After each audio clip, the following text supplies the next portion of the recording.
அதுவரைக்கும் உடம்பு மாயை என்றிருந்து ஒட்டுமொத்த உலகம் இருந்த சூழலில் அவர் ஒரு குரல், ஒரு லேட்ரல் திங்கிங் வாங்க, இல்லைன்னா out of the box thinking வாங்க. அவங்க தான் ஃபிலாசபர்ஸாக வர முடியும். ஒரு தத்துவ பேராசிரியராக அவரை பார்க்கும்போது அவர் உடைத்து வெளியே வரார். உடைத்து உடம்பை சரியாக வைத்துக்கொள்.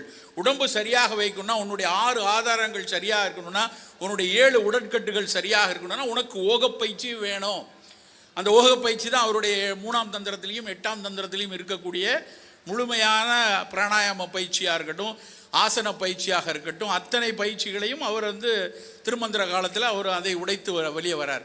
அது மாதிரி காலகாலமாக அந்த உடைத்தல் நிகழ்ந்திருக்கிறது. செவ்வாய்க்கர் என்ன உடைத்தார், பட்டினத்தார் எது அவருடைய இன்ஸ்டிடியூஷனில் இருந்து கொண்டே அவர் அதை உடைக்கிறார். நட்டகல்லும் பேசுமோ 4 புஷ்பம் சாத்தியே, இட்ட சட்டி கரிச்சுவை அறியுமோ என்று சொன்னதுக்கப்புறம் அவரால் ஒரு கல் வழிபாடுக்குள்ளே போக முடியாது. ஆனால் அவர் ஒரு பார்வையில் பார்க்கும்போது அவர் ஒரு சிவனடியார், ஒரு சிவபக்தர்.